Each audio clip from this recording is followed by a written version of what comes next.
Aujourd'hui, je suis sur un chantier et je rencontre un petit problème. Donc du coup, j'ai sorti la caméra et je vous fais cette petite vidéo. Je suis en peinture. Là, j'ai passé 2 couches au niveau de mon mur et le client avait mis des petites épingles dedans. Et comme ça fait 4-5 ans que ça avait été fait, les épingles ont rouillé. Et ce qui se passe, c'est que, je vais te faire voir, il y a des remontées de rouille dans la peinture. Donc voilà, c'est ici.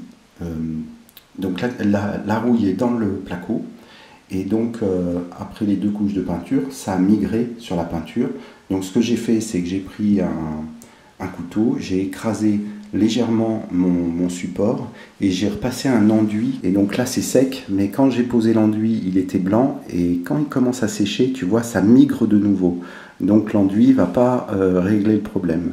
Si je repeins par-dessus, cette tache-là, ces 3 petites taches reviendront de toute façon. Alors ce que je vais faire, c'est que je vais poncer légèrement mon enduit.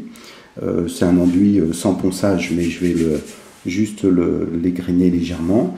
Et après, je vais utiliser un produit que je vais te présenter, un produit qui est très pratique, que j'ai toujours dans le camion. C'est un spray qui, lui, est anti-rouille, multi-support, c'est une accroche et ça évite les remontées de tanin.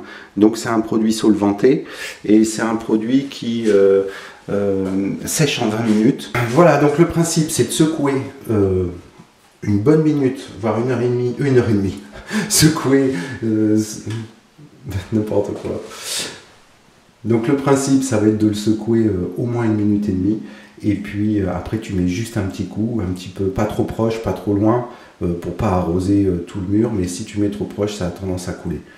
Le produit est bien brassé, donc tu le prends, tu te mets à peu près à 15 cm et tu mets juste un petit coup pour commencer. Voilà, comme ça suffit. 20 minutes après, c'est sec. Bon, 20 minutes, 25 minutes, 30 minutes, ça dépend un petit peu de ton hygrométrie de la maison, de la chaleur de la maison. Voilà, le temps fait varier les produits.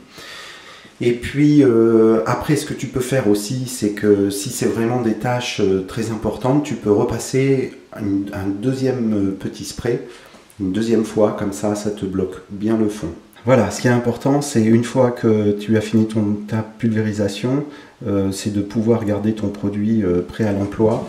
Et pour pas que la buse se bouche, ce qu'il faut que tu fasses, c'est que tu le retournes, tu attends que le produit descende et après tu le purges. Alors là, je ne vais pas te le faire voir parce que je vais le purger à l'extérieur, hein, qu'il n'y ait pas de produit dans la maison. Je te rappelle, si tu aimes cette vidéo, si tu as aimé cette vidéo, tu peux t'abonner, tu peux liker et tu peux partager. Je te dis à bientôt et regarde plus de vidéos en cliquant sur les playlists qui s'affichent.